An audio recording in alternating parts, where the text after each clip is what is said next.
सबको नमस्ते। मैं सुबोध कुमार सिंह यूट्यूब चैनल पर आज फिर से आप लोगों के समक्ष उपस्थित हुआ हूं। यूट्यूब पर आज मेरा दूसरा वीडियो है। जैसा कि मैंने पिछले वीडियो में, जो मेरा पहला वीडियो था, उसमें क्लास 12 के इकोनॉमिक्स में जो माइक्रो और मैक्रो का स्टडी करना है, तो माइक्रो इकोनॉमिक्स के पूरे सिलेबस पर प्रकाश डाला था, जिसमें मैंने बताया था कि माइक्रो इकोनॉमिक्स में मोटे तौर पर 4 यूनिट का स्टडी करना है। एक तो इंट्रोडक्शन है, दूसरा कंज्यूमर बिहेवियर, उपभोक्ता व्यवहार, तीसरा प्रोड्यूसर बिहेवियर, उत्पादक व्यवहार,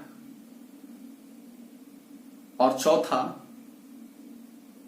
मार्केट यानी बाजार। इंट्रोडक्शन के अंतर्गत जो मोटे तौर पर 6 बिंदुओं पर चर्चा करना है अर्थशास्त्र के परिचय में, उसमें पहला बिंदु था अर्थशास्त्र की परिभाषाएं। और मैंने बताया कि अर्थशास्त्र की परिभाषाओं को मोटे तौर पर 4 वर्गों में विभाजित किया गया है। एक धन संबंधी परिभाषा, जो कि फादर ऑफ इकोनॉमिक्स यानी एडम स्मिथ के द्वारा दिया गया। दूसरा कल्याण संबंधी परिभाषा, जो कि मार्शल के द्वारा दिया गया। तीसरा दुर्लभता संबंधी परिभाषा रॉबिन्स के द्वारा, और अंतिम परिभाषा जो विकास केंद्रित परिभाषा है, वो सैमुएल्सन के द्वारा है। स्टूडेंट्स, इन चारों परिभाषाओं को पढ़ने के बाद, जानने के बाद, हम कह सकते हैं कि अर्थशास्त्र एक ऐसा विज्ञान है जिसमें हम आर्थिक क्रियाओं एवं आर्थिक समस्याओं का अध्ययन करते हैं। एक बार फिर से बता दूं, अर्थशास्त्र एक ऐसा विषय है जिसमें आर्थिक क्रियाओं एवं आर्थिक समस्याओं का अध्ययन किया जाता है। अब प्रश्न उठता है, आर्थिक क्रिया क्या है?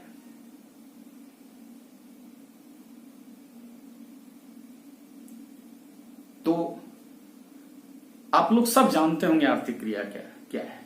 एक्चुअली इकोनॉमिक्स में जिन जिन चीजों को हम लोगों को पढ़ना है, जैसे अभी बताया कि आर्थिक क्रियाओं का अध्ययन करते हैं, तो आर्थिक क्रिया क्या है, ये कोई नया चीज नहीं है, आप सब कोई जानते हैं। वैसी क्रियाएं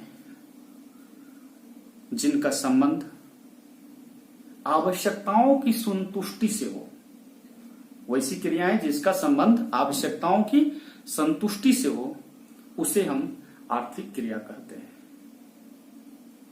आप समझ सकते हैं कि वो कौन सी क्रिया है जिससे हमारी आवश्यकता संतुष्ट होती है। क्रिया मतलब तो समझ रहे होंगे आप लोग, क्रिया मतलब काम, इंग्लिश में वर्ब कहा जाता है।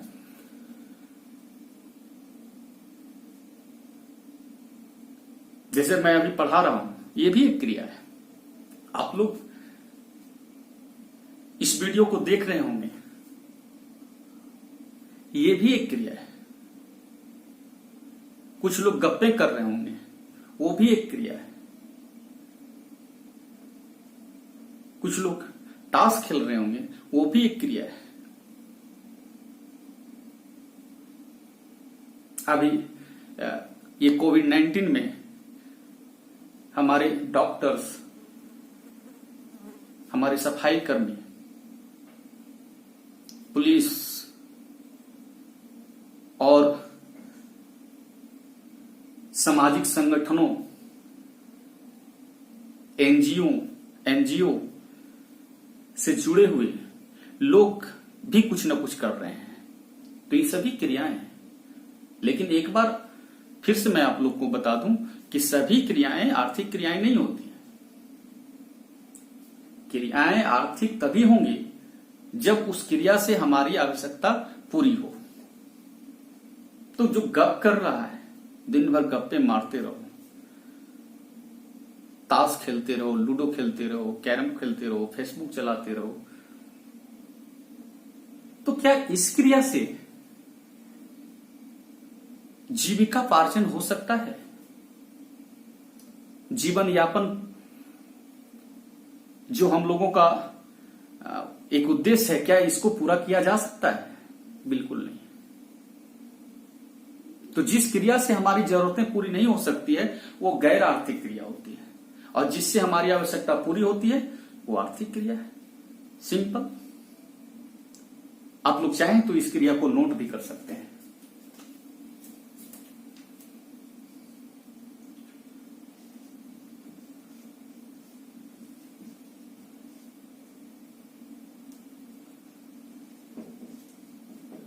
वैसी क्रियाएं जिसका संबंध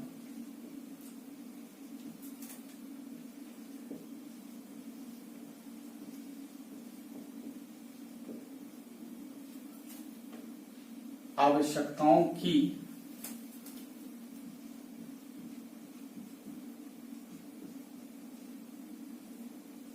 संतुष्टि से हो, वैसी क्रियाएं जिसका संबंध आवश्यकताओं की संतुष्टि से हो, उसे आर्थिक क्रियाएं कहते हैं। वैसी क्रियाएं जिसका संबंध आवश्यकताओं की संतुष्टि से हो उसे आर्थिक क्रिया कहते हैं। यानी कि जो आदमी खेतों में काम कर रहा है, अभी फसल काटने का, रबी फसल काटने का समय है, लोग रबी फसल तैयार कर रहे हैं, काट रहे हैं, उनकी ये क्रिया आर्थिक क्रिया है, क्योंकि इससे वो अपने भी भूख मिटाएगा, साथ ही साथ उस अनाज को मार्केट में बेचकर मुद्रा प्राप्त करेगा और उस मुद्रा से बाकी की जरूरतें जैसे शिक्षा, स्वास्थ्य इत्यादि को वो पूरा करेगा। तो वो क्रिया आर्थिक क्रिया है। कार्ड खेलना आर्थिक क्रिया नहीं है।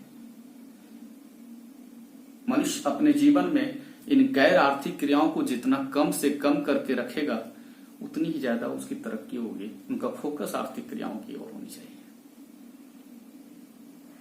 हम आर्थिक क्रियाओं को, जो भी क्रिया होता है आर्थिक क्रिया है, वो 4 कैटेगरी में होता है। जैसे कोई दुकान खोल करके बैठा हुआ है, कोई कपड़ा का दुकान खोल करके बैठा हुआ है, कोई लकड़ी का सामान बना रहा है, कोई लोहे का सामान बना रहा है, कोई बैंक में पैसा लगा रहा है, कोई शेयर मार्केट में पैसा लगा रहा है, तो कोई इंश्योरेंस करा रहा है। तो ये तरह तरह के कार्य कर रहे हैं और ये सभी कार्य जो है वो क्या है? आर्थिक क्रिया है। लेकिन जो दुकान खोल करके बैठा हुआ, कपड़े का दुकान चला रहा है, उसको हम किस कैटेगरी में रखेंगे? जो खेतों में काम कर रहा है, अनाज का उत्पादन कर रहा है, उसको हम किस कैटेगरी में रखेंगे? जो लोग होटल खोल रहा है, कोई फैक्ट्री लगा रहा है, तो उसके क्रिया को किस कैटेगरी में रखेंगे? है तो सभी क्रिया आर्थिक क्रिया है। तो इसके बारे में जानना होगा। इसमें पहला जो है वो है, पहले देखें आर्थिक क्रिया के प्रकार। आर्थिक क्रिया के प्रकार, टाइप्स ऑफ इकोनॉमिक एक्टिविटी। इसमें एक तो जो पढ़ना है वो है उत्पादन, जिसको इंग्लिश में प्रोडक्शन कहा जाता है। दूसरी जो क्रिया है वो है उपभोग इसको कहते हैं कंजप्शन। तीसरी जो क्रिया है विनिमय,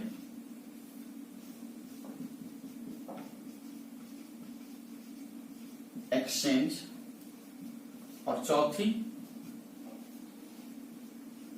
निवेश, इन्वेस्टमेंट। यानी आर्थिक क्रियाओं को इन्हीं 4 क्रियाओं में बांटा गया है। अब सवाल उठता है उत्पादन क्या है, उत्पादन करने से कैसे हमारी जरूरत पूरी होती है। तो सबसे पहले जाने कि उत्पादन है क्या। उत्पादन एक ऐसी आर्थिक क्रिया है जिससे वस्तु में उपयोगिता का निर्माण होता है, वस्तु में उपयोगिता की वृद्धि की जाती है। जैसे कोई व्यक्ति जंगल जाकर ढेर सारे बड़े बड़े पत्ते तोड़ करके लाएं और आपस में जोड़कर 5-6 पत्ते को जोड़ जोड़कर पत्तल बना लें, तो उस पत्ते की उपयोगिता बढ़ गई, उसका उपयोगिता मूल्य बढ़ गया। यानी ऐसे अगर वो पत्ता होता तो उसका कीमत ना के बराबर है, लेकिन ऐसा कर देने से, ये पत्तल बनाने से अब उसका कीमत बढ़ गया, उसका मूल्य बढ़ गया, क्योंकि अब उसमें एक प्रकार का गुण आ गया। वही गुण दूसरे लोगों की आवश्यकता को पूरा करेगा। ये भी जान लेना है उपयोगिता होता क्या है। तो उपयोगिता एक प्रकार का गुण है जो हमारी आवश्यकताओं को पूरा करता है। और कहां होता है, किसमें होता है, वस्तु में होता है। यानी वस्तु या सेवा का वह गुण जो हमारी जरूरत को पूरा करे, उसे हम उपयोगिता कहते हैं। अभी इस मार्कर से मैं लिख रहा हूं तो इसमें ये कैपेबिलिटी है, ये पावर है, इससे हम लिख पा रहे हैं, ये बोर्ड पर स्पष्ट दिख रहा है। लेकिन जैसे ही हम इसका निरंतर प्रयोग करते जाएंगे तो इसकी उपयोगिता घटेगी। तो वो तो बाद में चर्चा करेंगे, लेकिन ये लिखने लायक किसी ने बनाया है, कोई व्यक्ति ने बनाया है इसको। जो बनाया है इसको वो उत्पादक है, उसी ने उसको इतना यूजफुल बना दिया। ऐसे जो जिस मटेरियल से ये बना उसका वैल्यू उतना नहीं था, लेकिन आज इतना इसका वैल्यू बढ़ा है तो किसी न किसी व्यक्ति के कारण से बढ़ा है। जंगल में लकड़ी ढेर सारे हैं, ऐसे सूख जाते हैं, सड़ जाते हैं, लेकिन कोई व्यक्ति उस लकड़ी को काट करके लाए और उससे चेयर बना दे, उससे टेबल बना दे, चौकी पलंग बना दे, तो ये हुआ कि उसने उस लकड़ी में उपयोगिता का सृजन किया है। अब उस लकड़ी का कीमत बढ़ गया, उसकी उपयोगिता बढ़ गई है। तो किसी वस्तु में उपयोगिता का सृजन करना क्या कहलाता है, उत्पादन कहलाता है। यानी कि मोटे तौर पर इसमें हम जानेंगे, इसमें होता क्या है, उपयोगिता का सृजन।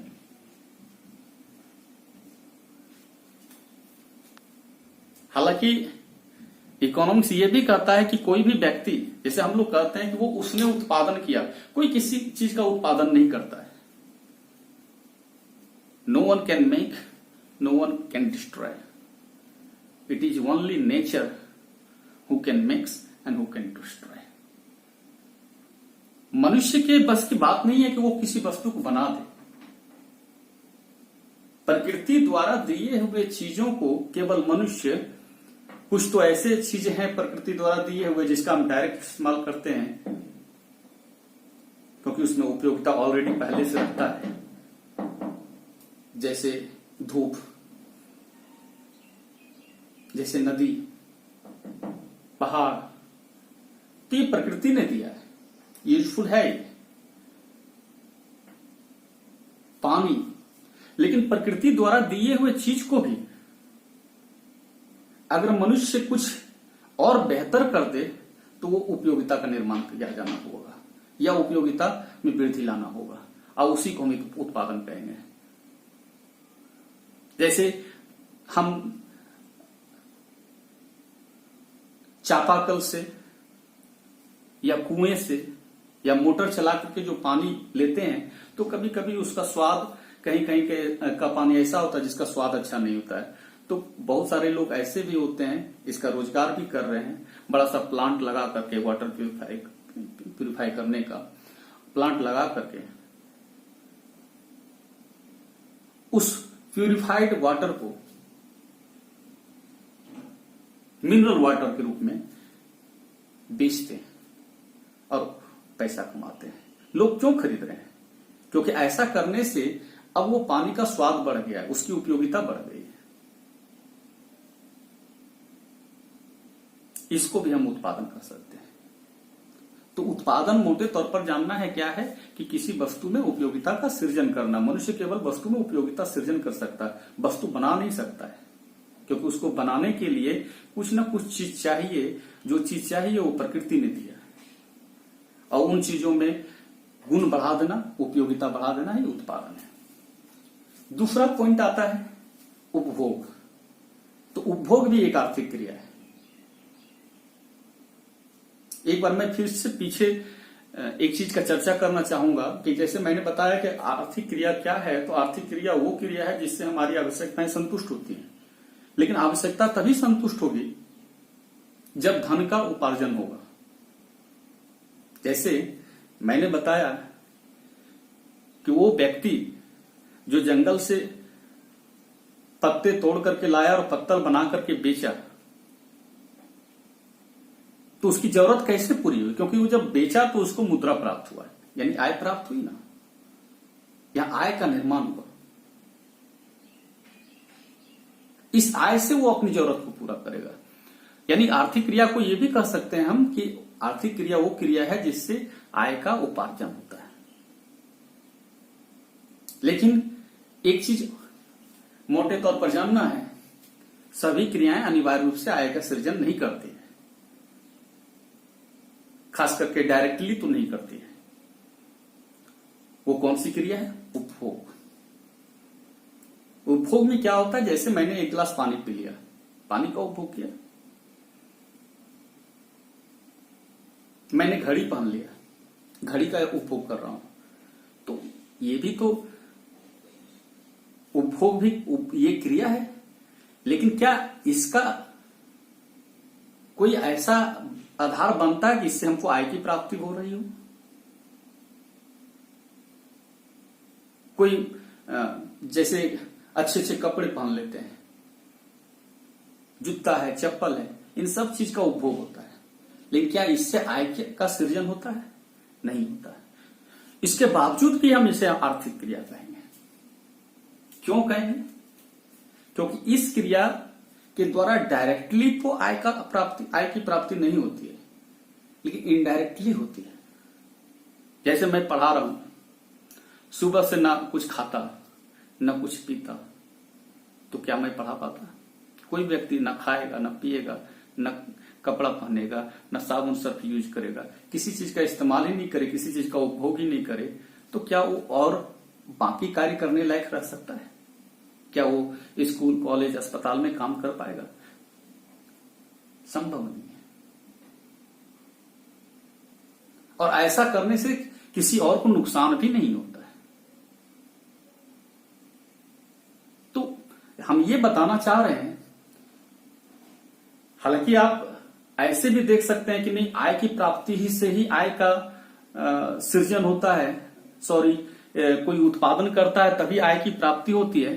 तो ये जानिए कि जैसे मान लेते हैं कोई व्यक्ति है, वो चोरी का काम करता है, तो वो जो चोरी करता है, तो क्या चोरी करने से जो उसकी आय हुई, क्या ये भी आर्थिक क्रिया है?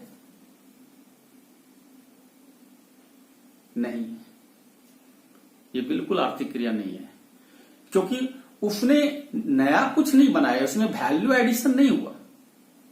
किसी के घर से सामान चुरा के लाया, वो सामान जितने वैल्यू का पहले था उतने ही वैल्यू का आज भी है, वैल्यू में कोई ग्रोथ नहीं हुआ।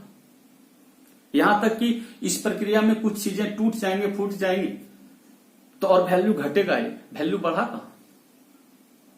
तो ये करने से भी वैल्यू में ग्रोथ नहीं हुआ,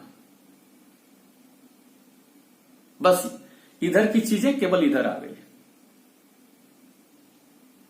लेकिन हम कच्चा माल कहीं से खरीद लेते हैं, जैसे दूध खरीदे और उस दूध से हम दही तैयार कर दिए।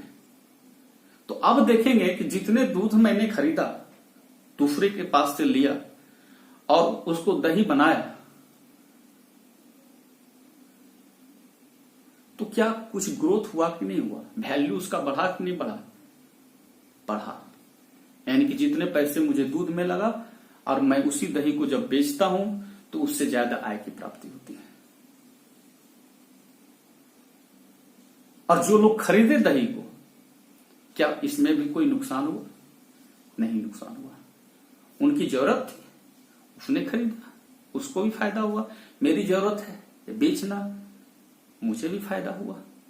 तो यहां पर दोनों साइड को फायदा हो रहा है। तो जब दोनों पक्षों को फायदा हो तो वो आर्थिक क्रिया होगा। वन साइड को फायदा हो रहा हो, दूसरे साइड को फायदा नहीं हो रहा हो, तो आर्थिक क्रिया नहीं होगा। क्योंकि चोरी जब हम करते हैं तो चोरी में एक तरफ फायदा होता है, दूसरी तरफ फायदा नहीं होता है। आज मैं पढ़ा रहा हूं, आप तभी देखोगे, तभी इसको सब्सक्राइब भी करोगे। क्योंकि अगर लगेगा कि नहीं, सर के पढ़ाने से हमको कुछ फायदा हो रहा है, तो सर के पढ़ाई को आगे भी हमको पढ़ना है, देखना है, तो आप सब्सक्राइब करेंगे। नहीं अच्छा लगेगा तो नहीं करेंगे। तो ये क्रिया आर्थिक क्रिया हुआ, इसमें दोनों को फायदा है। तो यहां हम देखेंगे क्या उत्पादन में क्या हो रहा था, उपयोगिता का सृजन। लेकिन जैसे हम किसी चीज का उपभोग करते हैं, आप जान लीजिए ये भी आर्थिक क्रिया है। जब हम उपभोग करते हैं तो क्या होता है? जैसे उत्पादन किया, इसका मतलब है वस्तु में उपयोगिता का निर्माण हुआ। उपभोग करेंगे तो क्या होगा? वस्तु की उपयोगिता घट जाएगी। जैसे किसी ने तरह तरह के मटेरियल को आपस में मिला करके कपड़ा बना दिया, ड्रेस तैयार कर दिया, उस चीज का उपयोगिता बढ़, उससे उसको 2 पैसे की आय भी हुई। अब उसी कपड़े को जब हम पहनते हैं, यानी उसका उपभोग करते हैं, तो जैसे जैसे पहनते जाएंगे उस कपड़े की उपयोगिता क्या होती जाएगी? घटती जाएगी। जितना हम उस कपड़े का उपभोग करेंगे उतना ही उस कपड़े की उपयोगिता घटेगी। फर्स्ट डे जब हम पहनते हैं तो जितना हमको अच्छा लगता है, ज्यादा अच्छा लग रहा है, क्योंकि उसमें उपयोगिता अधिक है। लेकिन जैसे जैसे उसका उपभोग करते जाएंगे तो देखेंगे कि उस कपड़े के प्रति इंटरेस्ट, संतुष्टि घटती जा रही है। इसका मतलब होता है कि जब हम उसका उपभोग करते हैं तो उसकी उपयोगिता, उपभोग, इसमें उपयोगिता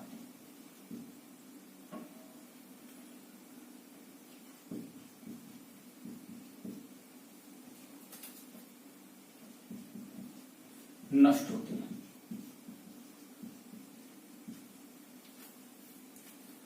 आपसे पूछा जा सकता है कि वो कौन सी क्रिया है जिसमें उपयोगिता का सृजन होता है? उत्पादन। और वो कौन सी क्रिया है जिसमें उपयोगिता नष्ट होती है या कम होती है? तो वो उपभोग। उत्पादन से आय की प्राप्ति होती है, लेकिन उपभोग से आय की प्राप्ति नहीं होती। ये क्वेश्चन भी बनता है कि वो कौन सी क्रिया है आर्थिक, वो कौन सी आर्थिक क्रिया है जिसमें आय का सृजन नहीं होता है? तो क्रिया कौन सा होगा? उपभोग। तीसरा विनिमय। विनिमय जिसको इंग्लिश में एक्सचेंज कर रहे हैं, आदान प्रदान। इसमें भी फायदा होता है, इसमें भी संतुष्टि होती है। हमारे पास कुछ चीजें हैं, वो आपको दे दें, आपके पास कुछ चीजें हैं, वो हम ले लें। हमारी चीजें आपके काम में आ गई, आपकी चीजें हमारे काम में आ गई। हालांकि ये जो आदान प्रदान की क्रिया है वो ऐसा नहीं है कि हम अपना डायरेक्ट अपने वस्तु को किसी को देते हैं और दूसरे से वस्तु ले लेते हैं। ये जो आदान प्रदान की प्रक्रिया है, एक्सचेंज, वो मुद्रा के माध्यम से होता है। एक समय था बहुत पहले, जब मुद्रा का आविष्कार नहीं हुआ था, वस्तु विनिमय प्रणाली थी, बार्टर सिस्टम। इस सिस्टम में जो आदान प्रदान होता था वो वस्तु के बदले वस्तु, ये भी आपको मैक्रो इकोनॉमिक्स जब पढ़ाएंगे तो उसमें होगा वस्तु विनिमय प्रणाली क्या है। तो ये एक ऐसी प्रणाली है जिसमें वस्तु के बदले वस्तु का आदान प्रदान किया जाता है। तो ये आदान प्रदान करने की जो क्रिया है, तो ये जो बता रहे हैं कि जो आदान प्रदान की जो क्रिया है, इसी को हम क्या कहते हैं, विनिमय कहते हैं। इससे भी हमें संतुष्टि मिलती है। ये भी समाज के लिए, देश के लिए बहुत ही जरूरी है, क्योंकि एक व्यक्ति अपनी सभी जरूरतों को खुद से पूरा नहीं कर सकता है, खुद से उत्पादन नहीं कर सकता है। कहीं न कहीं हमको इसके लिए समाज पर निर्भर करना पड़ता है। और समाज में जितना ही ज्यादा आदान प्रदान यानी विनिमय का कार्य होगा, उतना ही सबों को ज्यादा फायदा होगा। आज शहरों में ग्रोथ ज्यादा हो रहा है गांव के तुलना में, क्योंकि शहरों में सब चीज अवेलेबल है। इससे क्या होता है कि एक की आवश्यकता दूसरे से, दूसरे की आवश्यकता तीसरे से, और इस तरह से सब एक दूसरे की आवश्यकता को पूरा करने में सहायक हो जाते हैं। इससे लाभ होता है, तरक्की होती है। ये जिस देश में जितना ज्यादा होगा वो देश उतना ही अधिक तरक्की करेगा। इसलिए विनिमय भी आर्थिक क्रिया है। और एक बार और बता दूं, चूंकि ये आदान प्रदान की जो क्रिया है वो मुद्रा के माध्यम से होता है, तो जब हम अपनी चीजें किसी दूसरे को देते हैं तो उसका एक मूल्य तय होता है। दूसरे से कोई चीज लेते हैं तो उसका भी एक मूल्य तय होता है, यानी कि इसी में मूल्य का निर्धारण होता है। इसलिए विनिमय जो आर्थिक क्रिया है, इसे मूल्य निर्धारण के नाम से भी जाना जाता है। इसकी बहुत ज्यादा जरूरत हम लोगों को मार्केट चैप्टर में पड़ेगा, जो कि मैक्रो इकोनॉमिक्स का लास्ट चैप्टर होगा। और अंतिम जो बिंदु है वो है निवेश। तो पहले विनिमय को डिफाइन कर दूं।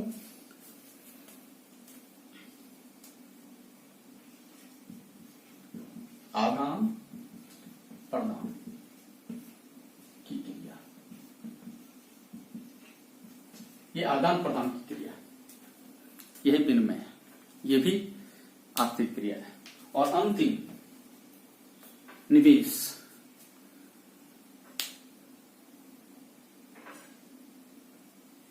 भविष्य को ध्यान में रखकर जब हम पैसे खर्च करते हैं, अभी मैंने उपभोग के बारे में बात किया था, लोगों की जो आय होती है उसका, ये मनुष्य की प्रकृति है, मनुष्य का ये व्यवहार है, स्वभाव है कि अपने आय का पूरा भाग वो खर्च नहीं करता है। हाँ, जिनके पास, जिनकी आय बहुत कम है, गरीब लोग होते हैं, तो उनके पास पैसे नहीं बच पाते हैं। लेकिन जिनके पास पैसे बचते हैं तो वो बचे हुए पैसे का क्या करते हैं, निवेश करते हैं। इससे क्या फायदा होता है, ये भी तरक्की में, ये भी प्रगति में सहायक होता है। तो मनुष्य अपने आय का कुछ भाग उपभोग करता है, कुछ भाग बचत करता है। जो उपभोग करता है तो उस पर जो पैसे खर्च हुए वो उपभोग भी हुए, लेकिन जो पैसा बच जाता है तो वो भी घर में रखने का चीज नहीं है। जो रखते हैं वो बेवकूफी करते हैं, अलमीरे में रखें मोटा अमाउंट, बक्से में रखें, गद्दे के नीचे रखें, ये बेवकूफी है। इसे निवेश कर देना चाहिए। लक्ष्मी चंचला होती है, ये चंचला, इसको चंचल बना के ही रखना है।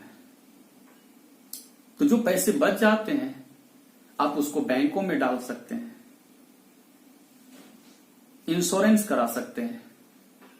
फिर वो पैसे जब और अमाउंट इंटरेस्ट के साथ ज्यादा हो जाए, एक बड़ा अमाउंट बन जाए, तो उस पैसे को आप फिर कोई और बेहतर जगह लगा सकते हैं, जमीन खरीद सकते हैं, उससे कोई नया व्यवसाय स्टार्ट कर सकते हैं, होटल खोल सकते हैं, कोई फैक्ट्री लगा सकते हैं, स्कूल खोल सकते हैं। तो ये जो कर रहे हैं ये निवेश है। और ये वर्तमान को देख के नहीं होता, वर्तमान में तो खर्च होता है, इसका रिटर्न्स फ्यूचर में आता है। जैसे कोई कपड़े पर पैसा खर्च कर दिया तो वो उस चीज में कपड़े मिल जाते हैं और कपड़े का इस्तेमाल करते जाता है और उसका इंपॉर्टेंट करता चला जाता है, उसकी यूटिलिटी घट जाती है। एक समय के बाद उसमें उसका कुछ वैल्यू नहीं रह पाता है। लेकिन जब निवेश करते हैं तो आज जितने पैसे लगाते हैं कल आने वाले समय में उसका वैल्यू बढ़ जाता है। तो भविष्य को ध्यान में रखते हुए किए गए व्यय को हम क्या करते हैं, निवेश करते हैं।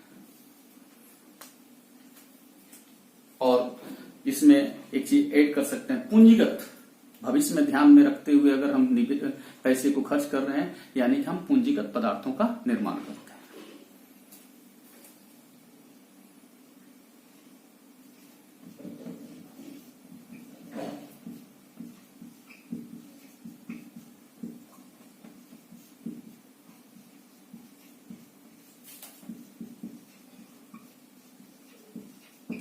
पूंजीगत पदार्थों पर किए गए व्यय को क्या कहा जाता है, निवेश कहा जाता है। जैसे आप ट्रक खरीद लिए, वो पूंजीगत पदार्थ है। कोई बड़ा मशीन, जेसीबी मशीन खरीद लेता है, पैसा आज लग गया, लेकिन आने वाले समय में जितना पैसा उसमें लगा उससे ज्यादा रिटर्न्स होगा। लेकिन आप कपड़े में जितना लगाते हैं उससे कोई रिटर्न्स आगे आने वाला नहीं है। तो कपड़े पर किए गए व्यय को हम क्या कहेंगे, उपभोग व्यय कहेंगे। लेकिन कोई मशीन पर खर्च करता है, कोई जमीन पर खर्च करता है, कोई बैंक में एफडी वगैरह कर देता है, तो वो सब निवेश है। तो ये आज हम आर्थिक क्रिया पर प्रकाश डाले। आर्थिक समस्या पर भी चर्चा करना था, लेकिन वीडियो का साइज बड़ा हो रहा है, इसलिए आज का क्लास यहीं पर समाप्त करते हैं। Thank you.